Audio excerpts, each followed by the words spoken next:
Hey everyone, it is your girl, the Tea Teacher. I am back again doing this interesting interview today on this windy day in Black History Month, basically. But we're not going to talk about Black History. We're talking about something else more important. So y'all, listeners, fans, I'm turning it over to my wonderful nephew here. As we know him as PJ, so I'm going to let him go ahead and tell you what his name is and what he's going to talk to us about today. Go ahead. I appreciate that. Thank you for that warm invite, warm welcome. Maybe give me that warm, fuzzy feelings. We done an interview before, and where I talked about one part of my business, which was the digital marketing aspect. But in a variant, we found that in digital marketing, you actually have to have something to market. And so today we want to talk about Visual Outlook Studios. Is a full service video production and editing studio where we do offset and we do in-house videos for different businesses just to help them get great better exposure. But I think today you wanted to dive in more about one of the services of Visual Outlooks, kind of like a subcategory, if you want to say, which is My Living Chronicles. Most definitely. In My Living Chronicles, I wish I could tell you. It was just, I woke up one morning, it was just put on my heart. It's like, hey, well, no, I take that back. To be honest, it goes back kind of like my childhood. And I'm going to expose my age right quick. So in them old Christopher Reeves movies, you had Superman, and I think he got beat up. So he had to go back to the Fortress of Solitude. He started pulling out these crystals, loading them up, and he started getting messages from his mom and aunt, uncles, whoever it was, people of his past, people that was on Krypton. And so with video production, I've always had kind of a vivid imagination. It's like, wow, we're at that age to where now we can actually record that. We can actually duplicate that process, with our elders, and just not for our own benefit, but for the benefit of those generations that's going to come way longer than we'll probably be around on this earth. Most definitely. And that also kind of told my age a little bit about that one. Okay. Because I do remember that episode on that one. And that is most definitely true because, like you were saying, our elders are slowly but sure leaving. We just lost one of our elders, one of our oldest elders in our family, and we have one left. And so a part, if not a huge part of our lineage, our history has died off. We know what we have been told, but basically not hearing from the horse's mouth, So that is this is a good deal because like you said, we have kids, we have grandkids, and it's gonna keep on going further down the generation long after we leave here. So it's a good thing to have it done. Now, my deal of it is to ask you is, what if you was to do the Chronicles and you would leave something behind, what would you leave? What would I leave? What would the message what are some of the messages you would leave for your offsprings and generation to come and on further? Okay, so as most people might not know, if you don't know me, know that I am I like technology. I like the innovation of new things. I can take this, for instance, with saying this, whether you have an iPhone or Android or whatever you have, we all hold pretty much the same amount of knowledge. But when it comes to wisdom is something that you can't get from these. Wisdom is something that is passed down. And it's usually passed down in the form of a story. Right. So when I say that I would, what my legacy or what, I'm saying, the thing I would want to leave behind is dive into those stories, get to know those stories, keep passing those stories down, or put yourself in a position to where you can document those stories so they can be told in first person. So that person actually gets to know, kind of get an idea of that person. They say a picture is worth 1,000 words. A video, a video is worth how many more? If we go and look at all the photo albums, we've had pictures together, And if there's not that one person there telling the story of what happened during that picture, when that picture was taken, it's lost in translation. Nobody ever know. Most pictures, people just get the point and ask them, well, who is that? So that's the base of, I guess, what I would like to pass down, what I would like to, I say, to procure for that next generation, for my next generation, generations after that, is don't lose the stories. You know, even going back further to our ancestors, you know, when they was running from the slave masters and they had the people that helped them, you know, along the way in them swamps and stuff, you know, they had quilts, they had blankets of different designs of where the next meeting post was going to be. Yes. And that is a story, because in each part of those quilts, each part of those swatch stickers, as they said on the quilts, they had like a tree. Okay, you had to look for that tree, or they had this person with this type of stick. You had, so each one had a different deal you had to follow by to get to freedom. And that was a story, because if you didn't get that blanket, and that blanket was passed on from on down from each generation, you would have never known where to go, you know. Or if they say, okay, in my family, on my mom's side, we knew that our ancestors came in through Aquila, Mississippi. Okay, and how they was being sold, and how my third grandmother on my mom's side, her slave master's son fell in love with her. Wow. And they fled. He fled with her. They left and went to another country. They went to Germany, if I'm not mistaken. And they started having kids together. So by the time they came back over here, it was legal for, you know, for a Black and white man to be together. So then as they kept on populating, and then but that's a story that was passed down. Right. Generation. My second grandmother, my mom's side, she was blonde hair and blue eyes. She passed for white for 30 years. No one ever knew she was a Black lady at all. Yes. So that's a story that's passed down, you know, from generation on down a generation. And, you know, even on our side, you know, we're family, niece and nephew. I have to say that in there more than one time. But, you know, we got ancestry that's passed down. You know, we got people over there in England. If it's not actually them, it's their lineage that's over there, but it also belongs to ours too. Right. You know, dealing with the Queen and everything like that. And just like you said, we have pictures of us together. Yeah. But if nobody was there to tell the story in that picture, then who's gonna know what happened? Yeah, nobody.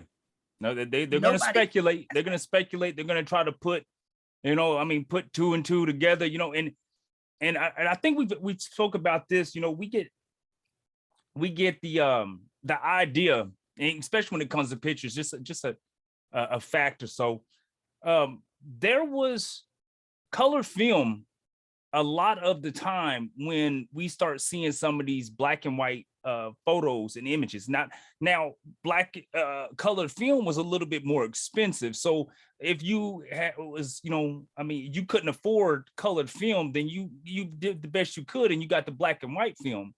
But when we see black and white film, we all automatically think it's like, oh, it's older than what that color film was. So you know, I look at it as when you take those dynamics, when you take those things and you kind of separate them, and you try to make them feel older than what it is, you lose that connection. There's a distinction. Mm-hmm. And so when we take a lot of, and some of the services we offer with this is one is being able to animate a photo. So essentially we use some technology, some rendering, to where we could actually take a photo of something that was taken in like the mid 1800s, go ahead and correct the photo, take all the scratches and everything out of it, and then animate it. Now we can't put any voices to it, but we can animate it to bring that person almost to life, like they was blinking, moving their head, looking around. So you actually get that nostalgic look for them. You know, okay. with older photos. You know, dealing with right now, the three biggest parts of my living chronicles is is of course the story told in the author's voice. Yeah. So getting the camera in front of that person, interviewing them, asking them those questions, so you can actually understand their story, their life.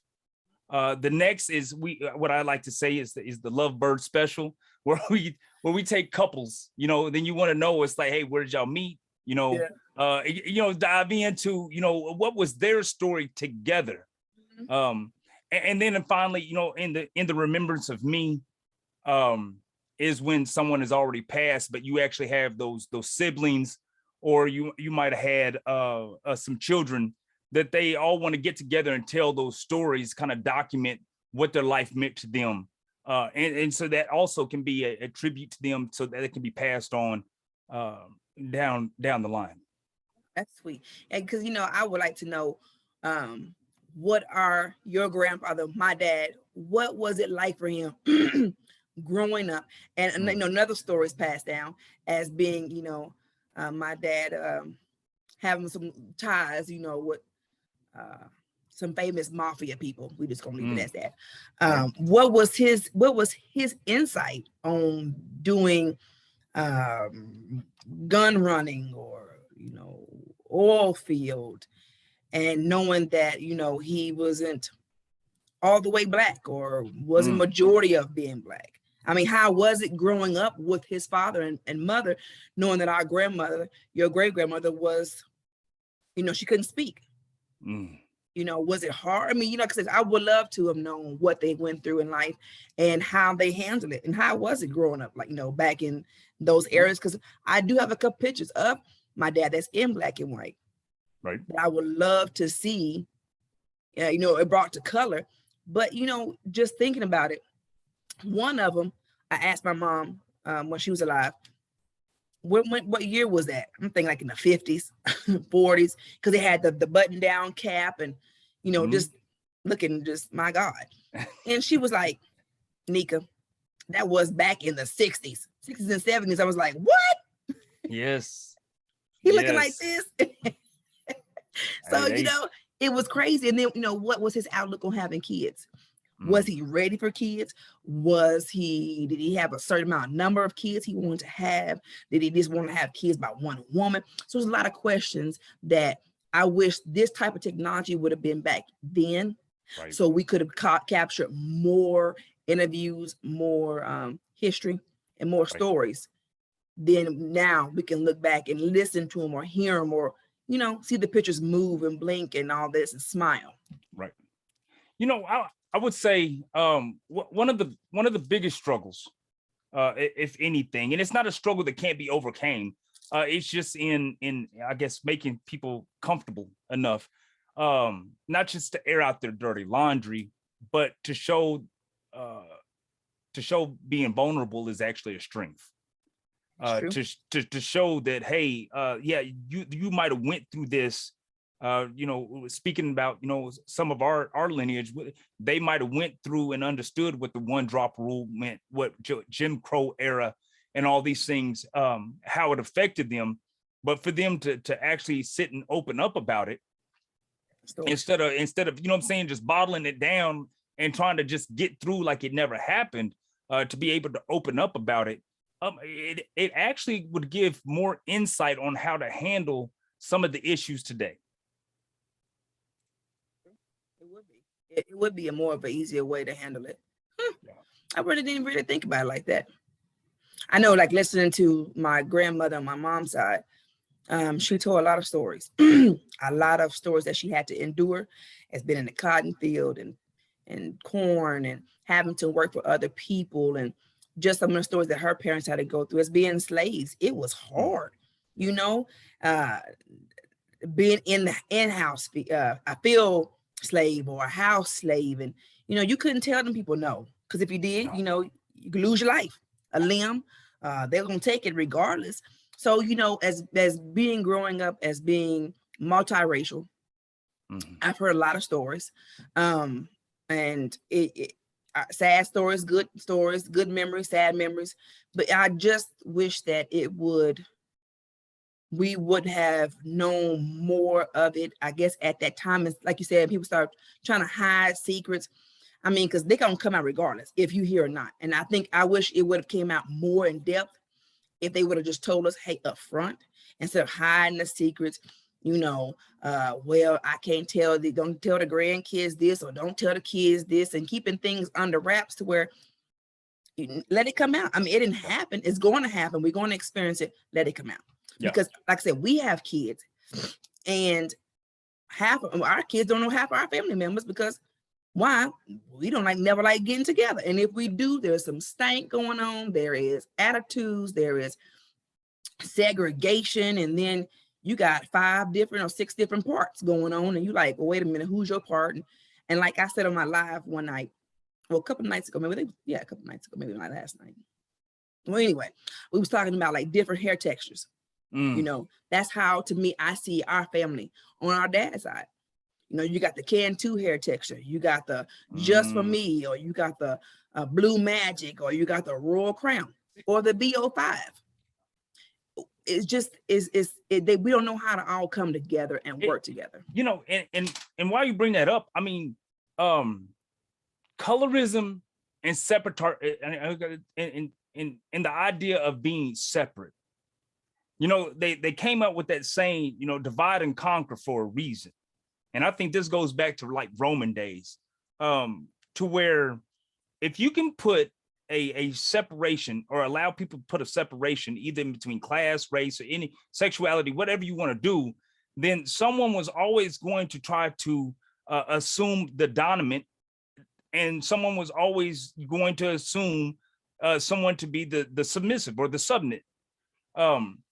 So even when we look at, when you talk about the different hair textures, and I heard an interview, and I want to say it was Floyd. No, it was someone, and he was talking about his son, and they said, "Oh, your son got good hair." He said, "No, don't do that." He said, "That's colorism." He said, "We all have good hair, whether it be, the silky soft and long and straight, to whether it be, the kink afro, to wherever it may be,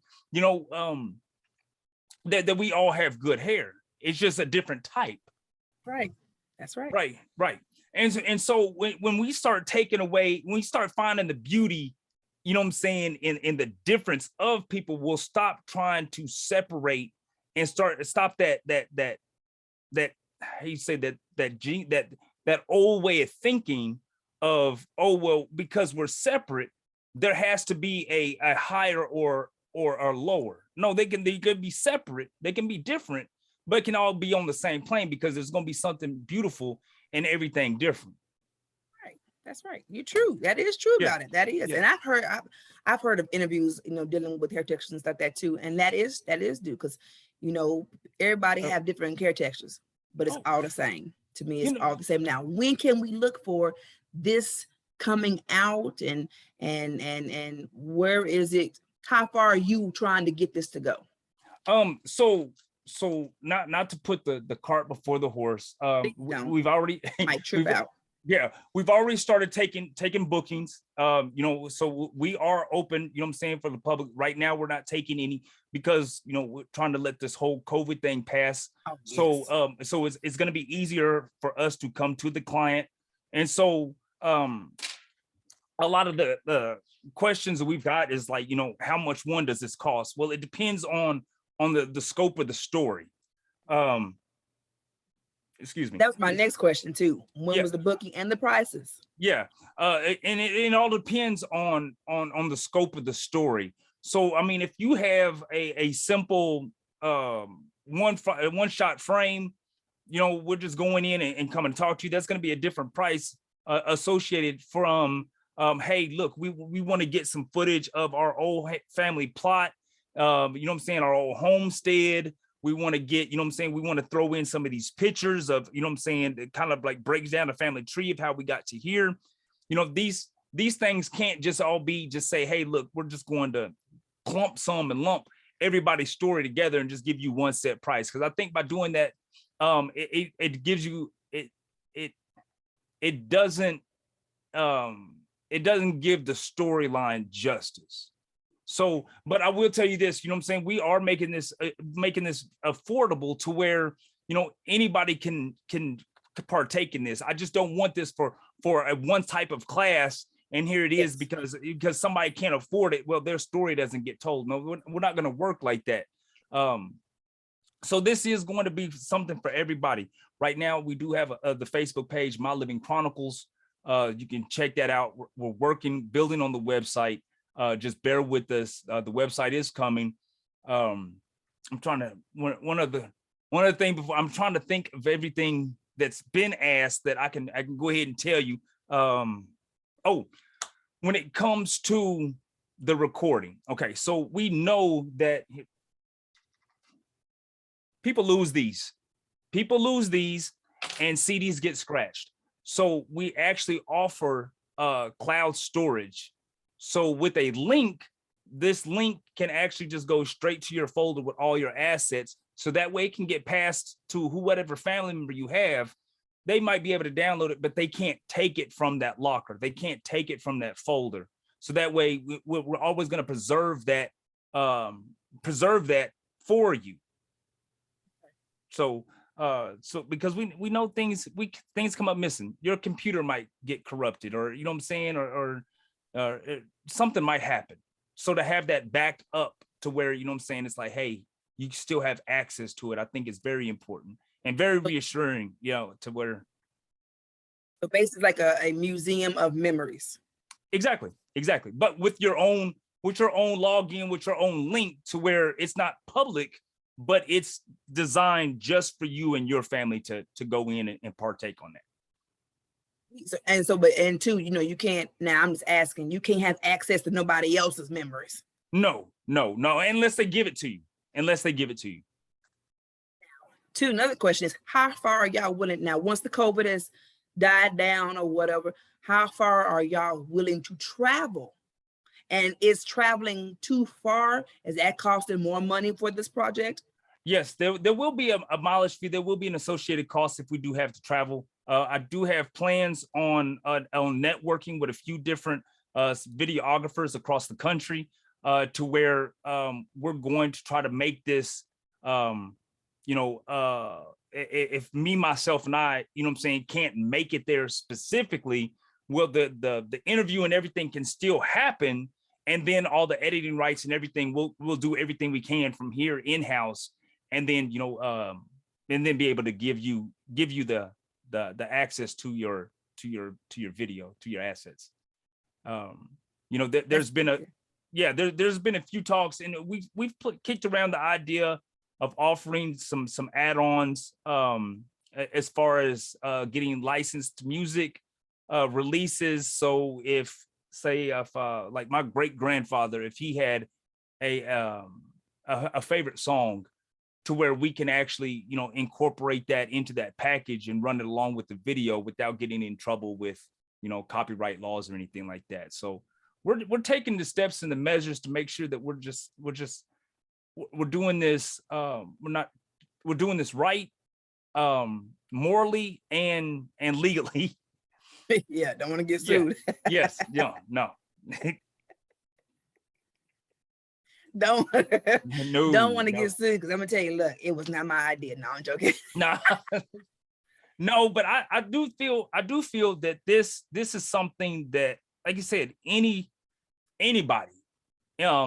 that has a desire and values family, just not the family of what they have around them, but the family that they come from, the heritage they come from, and the family and the legacy that they're willing to leave behind for later generations to come. I feel that this is that step to where somebody coined the term. It's like, oh, so now you're just going to take people's families and just put them in the metaverse. Essentially, yes, that's exactly what we're doing. Most definitely. It's like, because we got a lot of parts, a lot of off branches. You know, you just don't got the Haleys.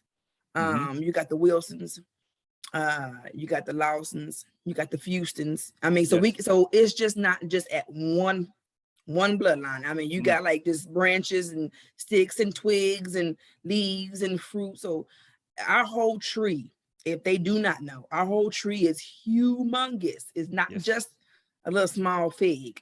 This is like a weeper willow tree 20 times, because it's a lot of people. It is.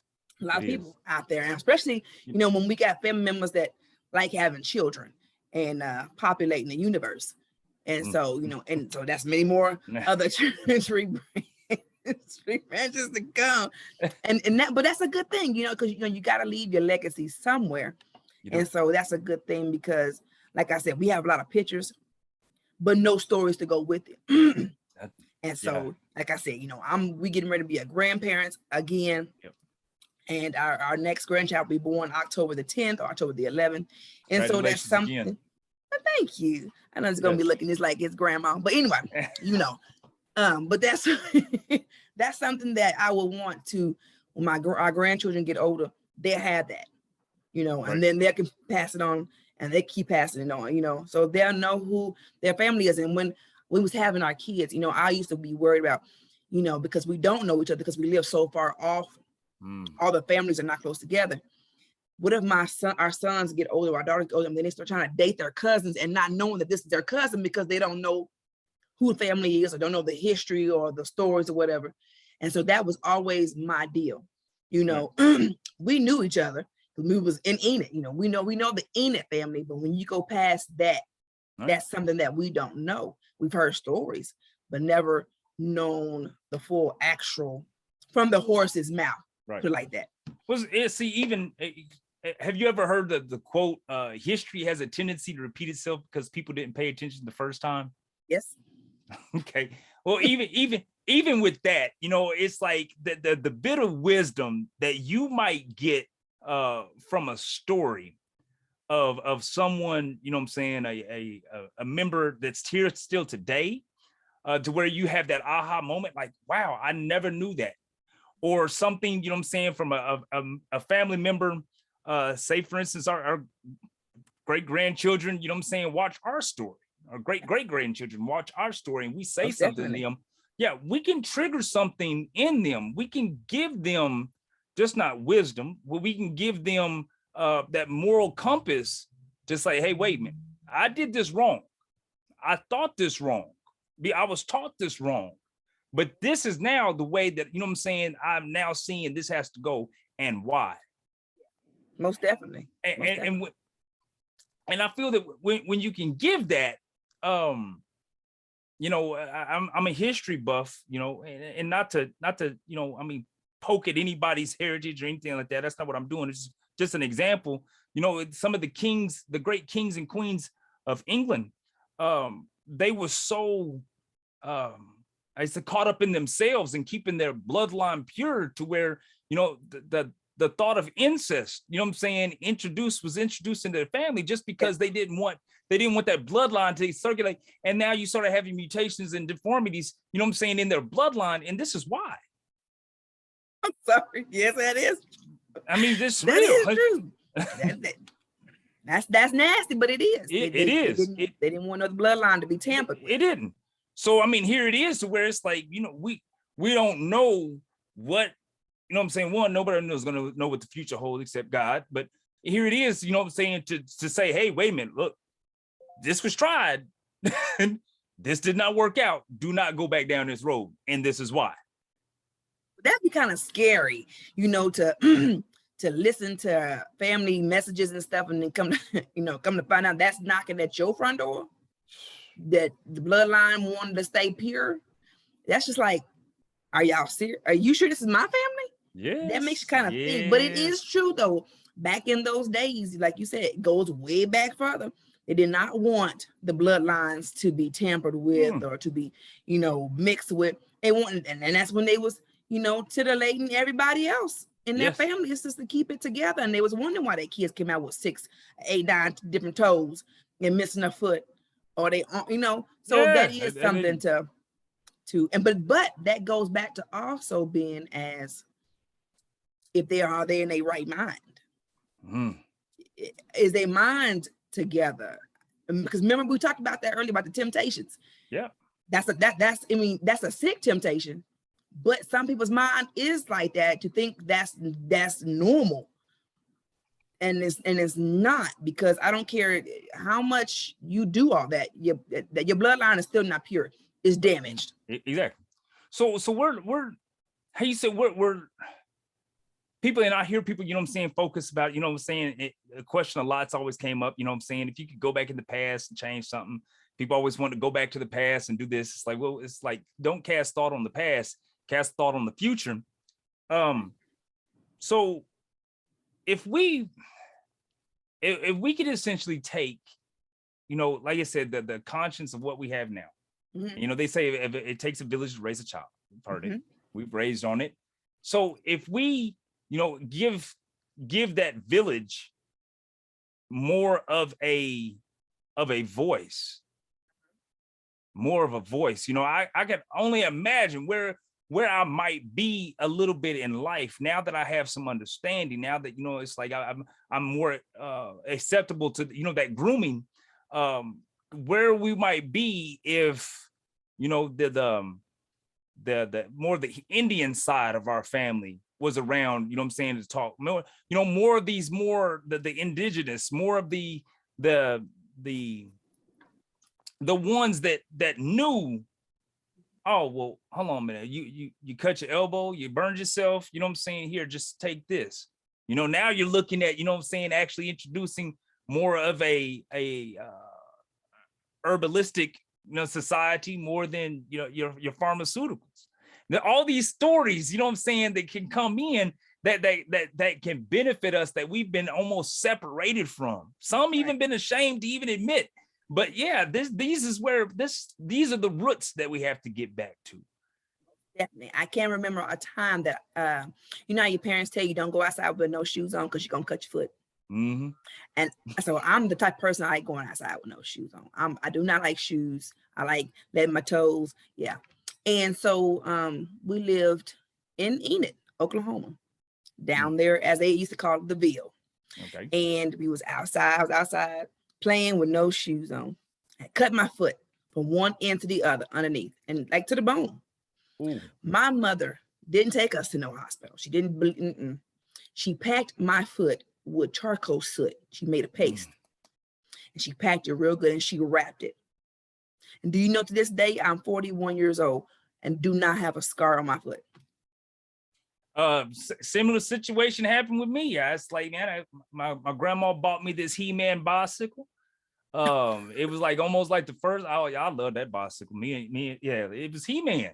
So I was coming out of the driveway, and we had a really pitched down driveway. I was coming out of that driveway, and hey, look, I was bound and determined I was gonna hit this corner, and the bike hit some sand.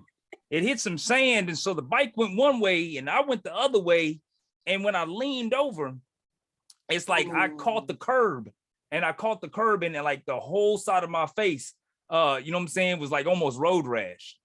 And so it was maybe a week or so.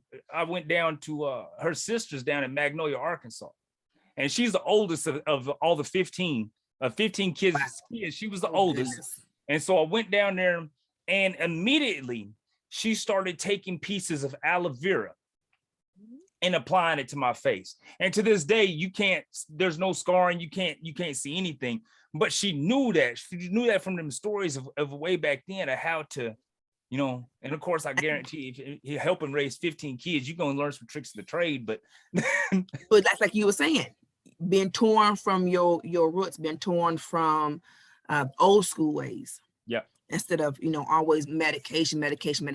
You got that. And how would we have known that, or them know that? It's just what it was passed down from their families. Right. You know, and right. That's like, but you know, aloe vera is good for your skin, and you can drink aloe vera juice. Yes. Aloe vera juice is good for your hair. Now, I'm not too prone to coconut. I just can't eat that. That's just nasty to me, and I'm allergic to it anyway. If you want to see somebody swell up with hives that look like a creature from under the sea, give me coconut. Say no coconut, huh? Yeah. No coconut, none, no lotion, no shampoo, none of it, huh? Nothing. That's just disgusting. Yeah. But you know, that's some things that, you know, even my husband's mother, she knows things from down, you know, that been passed down to her, you know, and right now, I think it's just two of them left, two siblings on her side that's still left. But, you know, if you don't get the story, then who gonna tell it? Because like you said, you don't want to hear hearsay. You don't want to, because somebody tell a story and then by the time it get to you, the whole story then turn around and everybody dead. That's that telephone game. You tell 11 people, you start at one end and tell somebody that story. By the time you get to the other end, that story done changed up. It ain't even the same, you know. Do you know how many times I didn't heard what we was mixed with on our dad's side? Now it's a whole new different story. Yeah. I mean, from the time I was little, we was told, I mean, umpteen different things. And then now we had a new race. So I'm just like, and some of it's not really, I mean, their fault. A lot of it is because people really believe that's what happened, you know, because they forget some of the things. You know, we get older, people gonna forget. But they forget some of the things, and it just because it makes sense in their mind, they added that little piece in. It was like, no, that wouldn't happen. That wasn't like that at all, you know. But you know, one thing I want to do is while we're on here, I wanted to extend a welcome, you know what I'm saying, to the My Living Chronicles, you know what I'm saying, families, because you're passionate about these videos. And I know, for instance, like there will probably be times to where people won't feel comfortable enough just with me, you know, to open up with. So I know that I'm going to have to get different ethnics of people. I know I'm gonna have to get different sexualities of people. So as a woman, you know what I'm saying, take your time. You don't have to I know I'm putting you on the spot, but if you would ever like to just do some interviews, if you would like to do some interviews, you know what I'm saying, with us, you know, I definitely would make sure that, you know, you're budgeted in, you know what I'm saying? So, but you know, I think that you could definitely be I think you'd be a good access to this project. This is one of those projects though I really feel so passionate about, to where it's like, you know, I know that I'd have to make some type of recurring, some type of ROI, return on investment, but this isn't something that I'm looking at, you know what I'm saying, just like, oh, this is going to be a money-making deal. This isn't that at all. This is more of what you want to say, maybe a community service project to me, and just to make sure that everybody that helps is taken care of, and that all the equipment and everything else is up to par, and these things. That's my main goal for this. It's like basically a passion, like you said, it's not like a job. I mean, it's tedious, don't get me wrong, but it's a passion because you want everybody to have a chance to be involved, to reconnect, if not reconnect, connect. Yes. With their lineage, their familyhood, their livelihood. Just, I know I've seen on TV where I've seen people that was adopted by two different families and hadn't seen each other in years, and then finally come back together again. You know what? Like how you said you do like the pictures, like you can make a move or a smile, and just they got the same image in their face of this little bitty kid or my little sister, but not knowing how they would look if they will smile, and then like, oh, that's my sister, that's my uncle, and then they get reconnected. So I think to me that'd be a good thing to do, because like I said, first of all, I love to talk. If nobody has not known that by now, I'm a talker. I've been that way since school year. You know, you just saying that, I mean, that opened up a whole another dynamic, another bloom of this flower, is that you know, of course, you know, people realistically, people, there was parents that wasn't ready. There was reasons, there was circumstances, you know what I'm saying, to where children was separated from their parents for whatever reason. You know, either giving it up, taken away, or whatever. But I'm an honest testament of this. The kid will always come back looking.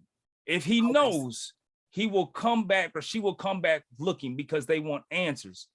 And to actually invest in just a little bit of time, you know, to actually to secure your place, to give them answers, you know, that to me, that sounds like almost like a responsible thing, you know what I'm saying, to do, because nobody wants to be left just not knowing. And that is correct. You know, me and my sister, like everybody knows, you know, I'm from Enid, Oklahoma. And my mother was a hell of a woman. Believe me, she was. She raised 3 kids by herself. And my dad and my mom got divorced, I think, when my sister Tina was a young child, maybe older, I don't know. But I always used to wonder why, growing up, seeing my dad drive these Cadillacs with the little wheels on the back of the car. And I'm thinking, man, my dad got some money, you know, he's rich and things like that. And then I'm like, he's just another human. But then I also thought, what did we do to deserve my dad not being in the house? I always, you know, I saw other kids, both of their parents in the house. I'm thinking like, why our dad's not here? You know, and then I started getting angry because I'm thinking, nah, look. And I used to ask him, Dad, why come, you know, what happened? And he said, well, Nika, he said, sometimes people grow apart. That's all he will tell me. And then when I got older, I found out that I had older siblings. Yeah. And I'm like, what? You know, when did this happen? And then, you know, was when we all came together, reunited or united. And my dad used to be like, well, have you saw your brother today? And I'm thinking, not remembering. Yeah, I saw my brother Rick, but not remembering. He talking about, you know, Frank Jr. And it was just something knowing that, first of all, my dad wasn't in home with us. And secondly, we had older siblings that we didn't know nothing about until I got a certain age. Matter of fact, I did not know I had other siblings until we moved back to Enid. When we came, well, we hadn't moved back then. I was 12 at our dad's funeral. Your grandpa, my dad, died when I was 12. And then that's when I knew we had older siblings. Now, Katina knew. But as me being the youngest out of all the siblings, I didn't know. Wow. And at our dad's funeral, I saw the siblings and other extra siblings that said they was siblings, but they wasn't no siblings. That's when I knew about Margaret and Merlin and Frank. And then that's how we got closer. But at that time, I didn't, before then, we didn't know. I didn't know. And I used to go to my grandma's house all the time, but they never was down there. And when I used to ask Dad, and he, you know, he'd blow it off. You know how your grandpa was. Oh, well, you know, and keep it moving, playing dominoes or coon hunting, or, you know, just driving trucks or whatever the case may be. But, you know, but I always did. I always wondered, like we was talking about how kids be left behind or adopted or given up for other certain reasons, why my dad wasn't in the house. You know, what was the problem? But even asking my mom, she just said they fell out of love. Yeah. So I thought, oh, wow, you know, 36, did you fall back in love again? That's when I came to that picture, you know, and said he wants that old thing back. Right. Hey, somebody was playing some Johnny Taylor or something, but it was just, you know, but even though that he wasn't there, our dad loved us, even all his kids, with all his heart. He did, you know, going to the hospital, seeing him in the hospital for the last final time. It was like hard. And you know, one thing to think of, our dad, your grandfather, was a redhead. Wow. He had red hair. He was a redhead man. Never knowing that when I was a kid. You know, your kids, you play around and not paying attention. I always seen him with a hat on. He was, you know. He said his hair was growing. He was a red-headed man. Not no like those light brown. No, he was redder than, I mean, fire red. Yeah. And then when he went home for his last final, I give about weeks or two, we came down and seen him, and he said he was in the kitchen, and I think he was living on Locust Street, and he was married to Elvira, and he said he was in his kitchen, he was eating Cheetos, and he said, talking to me, and I'm facing the wall, you know, this is not my dad. My dad, you know, he can't leave like this. And he said, Tina, how come she won't look at me? And my dad has never called me Lakia. He's always called me Inika. And he said, Tina, why come Lakia is not looking at me? And when I turned to look, and I have never seen my dad cry. He was crying so hard because I was not looking at him. I wasn't talking to him. But you know what? You just see this man being your superhero. All of a sudden starts to fall apart, starting to break down in front of you. You're like, wait a minute, what's going on? And I would have loved our kids to see my dad, your grandpa, be, you know, the man, you know, the superhero. Even though he was sick, that still was my superhero, believe me. But I knew something was wrong. I knew something just wasn't right when the Cheetos was falling out this side of the face. But I knew that. And we took pictures, the same pictures that me and you got together in that purple suit I was wearing. Okay. Me and him took pictures in that same purple suit with my hair in braids and a ponytail coming out. And Elvira, we went outside. We went to the garage, and I knew our dad was dying. Because now everybody know Frank Haley was tight when it came to money. And that day he had gave it. Now he didn't give us a whole lot, but he gave us money. And I knew then our dad wasn't going to be around too much longer. Because like I said, he was tight. He didn't hardly get no money. But I would never trade those memories. And see, and when everything started coming about and you get the pricing and everything going together, then I would love for me and my sisters, Margaret, Marilyn, Frank, me and Tina, to sit down and put all our memories together, but also they have their memories and we have ours, to see if our memories was the same, see if that love was still there, because I know it was, but just to hear how our dad was when he was with them, right, as versus with us, see if he's, was he meaner with them? Was he mean with us? Because he was a little bit evil. We couldn't talk to nobody. We couldn't look at nobody. We had to be just, when Carmelita and them used to go out, we couldn't go nowhere. We couldn't do nothing. We had to be at the house right then and there. And so that's my deal. I just, would want to know how he was. And I bet you our older siblings will want to know how he was. The older he got, was he more lenient? Was he more calm? Did he cuss a lot? I mean, just big little things, that you can't never get back. So I think this project, not the project, but this passion right here, I think it'll be successful, because let me tell you, we got a lot of stories that's good and a lot of stories that is like, wow.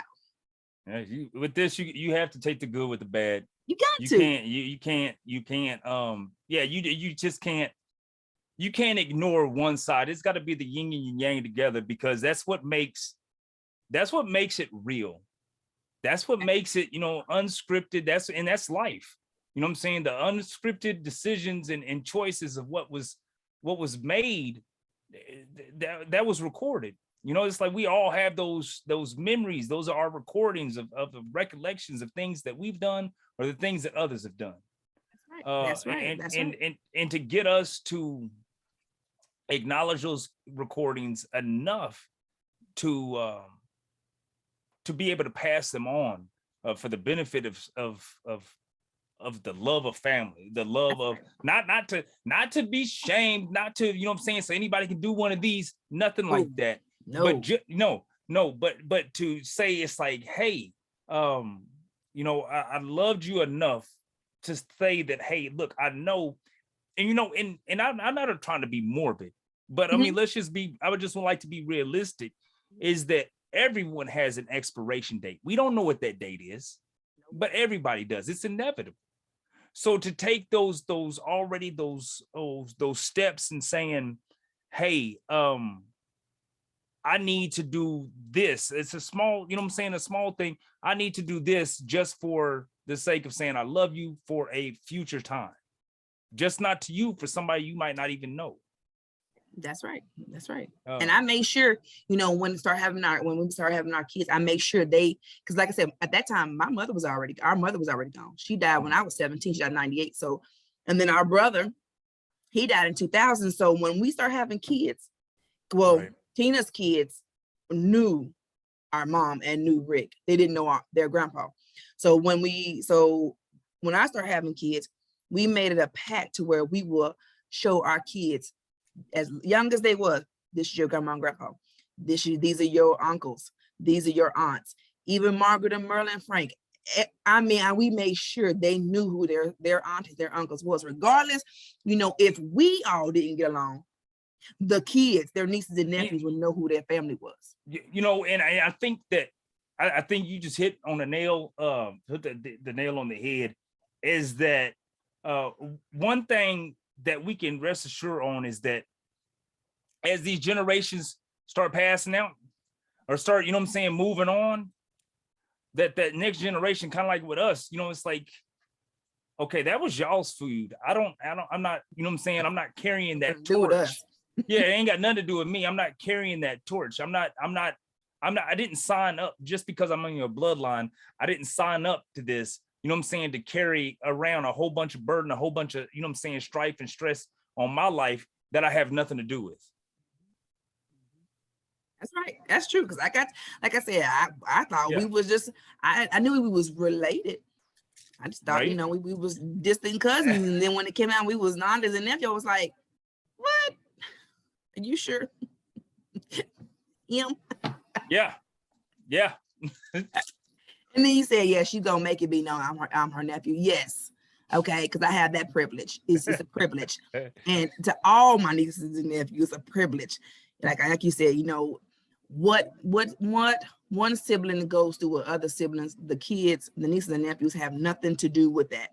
That is between the siblings.